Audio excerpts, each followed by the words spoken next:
You're listening to the Storytime Podcast. Welcome to the inaugural episode of the Storytime Podcast. I am Talon. I'm on the story team, and we're also joined with Devin. Devin, give yourself an introduction. Thanks, Talon. So my name is Devin Gillen. I'm the Director of Business Development, so making sure everything runs smooth and the wheels don't fall off. I'm excited to start this podcast with Talon. He has a lot of experience and he's very creative. Let's get back to you, man. That's all there is about me. Perfect. Yeah. It should be of note too that one of our co-founders, Connor, will be on this as well. He is slacking today and couldn't do it. He's too busy doing things that are actually important. So he'll be here next time. Keep a lookout for him. The topic of today's episode is the value of social media for small business owners. What our job here at Story is to help business owners grow their business organically by helping them share their authentic message online. And so there's something that's very important to us, something we're very passionate about. So kind of to get some context of why you should even listen to us. Devin, what's your experience using social media in a professional setting? Man, it is so cool. So I've been preaching it all day since 5 years ago of like, hey, start using social media for your business. But there's a certain way that you want to do it. And if you're running Facebook ads or if you're running social media ads, the biggest piece of advice I can give you is treat that ad like a conversation and don't make it look like an ad. So if you're creating an ad, don't make it look like an ad. And one of the my biggest wins have been through just messaging people online and being authentic and not trying to sell anything. And I think of the experience with one of our clients named Chris. And I messaged Chris and he was in Utah. And I said, hey, Chris, if you ever need a ride, let me know, because he couldn't find an Uber.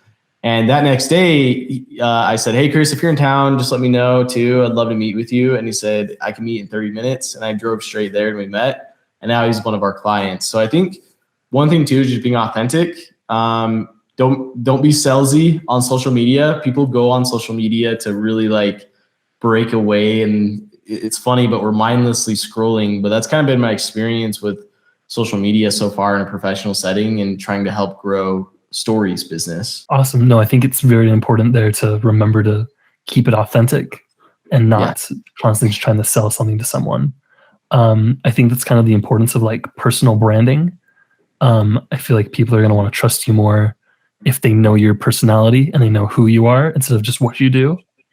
So I guess that's kind of the next question I have from your experience. Why is a personal brand and like that social media presence so critical to a business in today's world instead of just like traditional kind of brand personality? Why are we seeing more of like personal brands become so prevalent? Yeah. So one of our clients is part of the Cardone Ventures group. And the reason why we got introduced from them is one of our good clients, Mike Searock. So Talon, you probably have some good experience too that you want to talk about with Mike and like how he's exploded over the last 2 years by his presence just being online. But I was reading the 10X rule and Grant Cardone just preaches like be everywhere, and being everywhere is so important on social media because then people start to recognize who you are and what you do. So really building a personal brand online, but also being authentic to yourself is so important. And Talon probably has some more experiences because he managed that account, Mike Sirocco, and he did a really good job. But like just what you've seen over the last 2 years and him really blow up with being on the 10X stage and everything, I think would be good. Mm-hmm. Yeah. So Mike was one of our first clients. He is a mortgage professional, but he wanted to kind of reach into the world of public speaking, motivational speaking, just helping people get the lives that they want.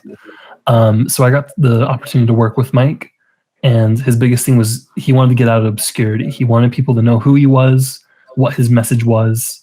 And so we helped him do that just by posting consistently, helping him create content, repurposing his content. But really, when he really dove into his personal brand and his beliefs, he started seeing a lot of growth in all aspects of his business. Leading up to this past weekend where he was at 10X Growth Con and he was on stage speaking about his new tech product he's working on.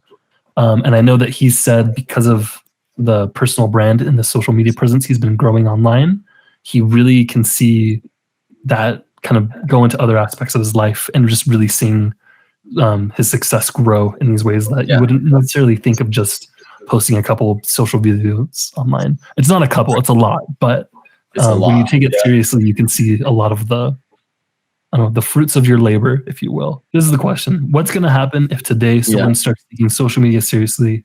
They start posting, creating content, engaging content. What's going to happen to them? There is no consequences. Your business will grow. I think there's going to be hurdles though. And that hurdle is going to be overcoming consistency. So that we work with a lot of business owners, loan officers, and real estate agents. And one thing that they struggle with is just consistently creating video content.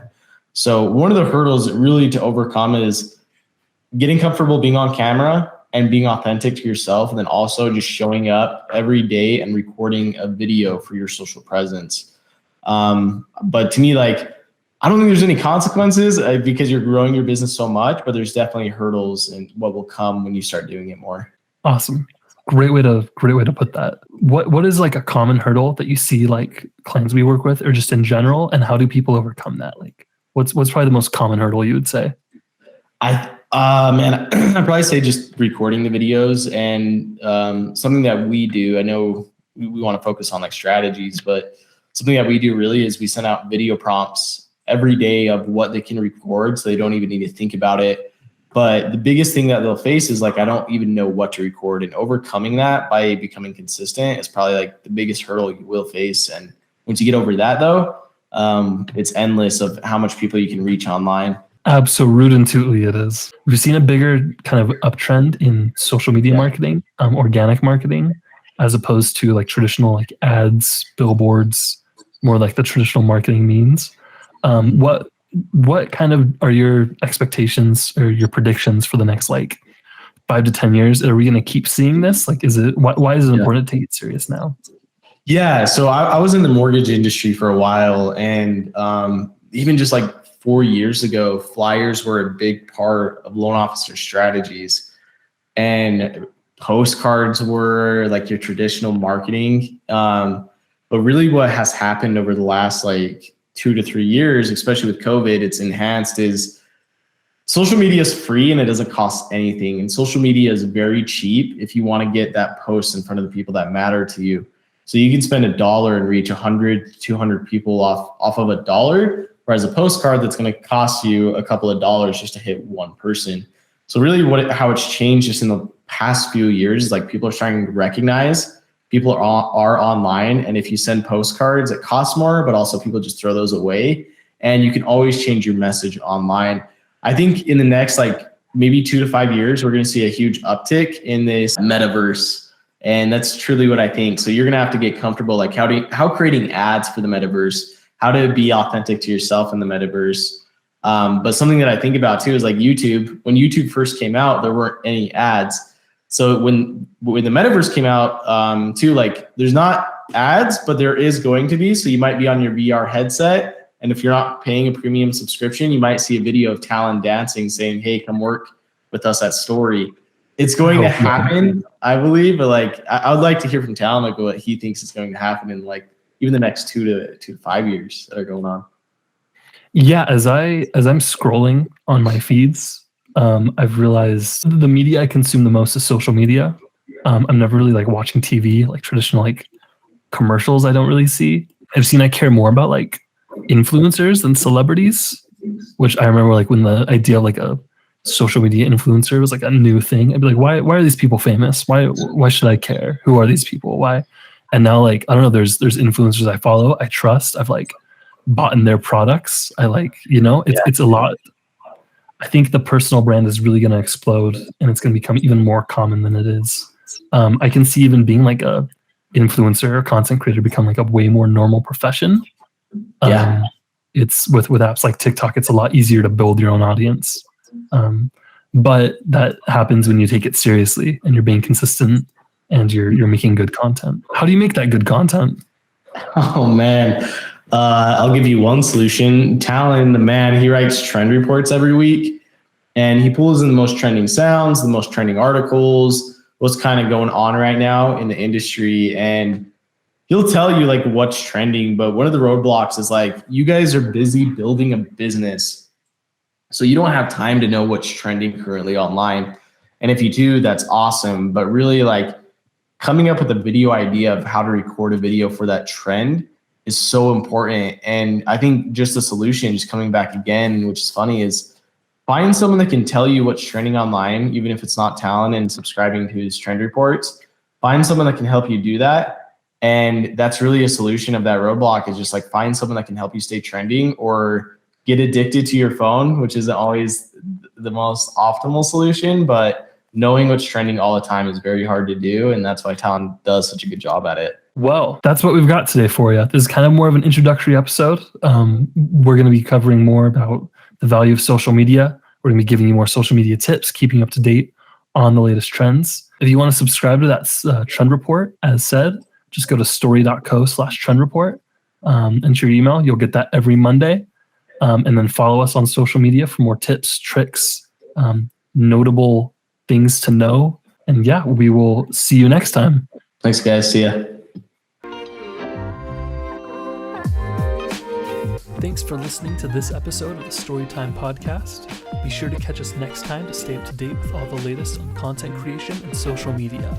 Also, subscribe to our trend reports at story.co/trend reports to get the latest trends in your inbox. We'll see you next time. Storytime Podcast.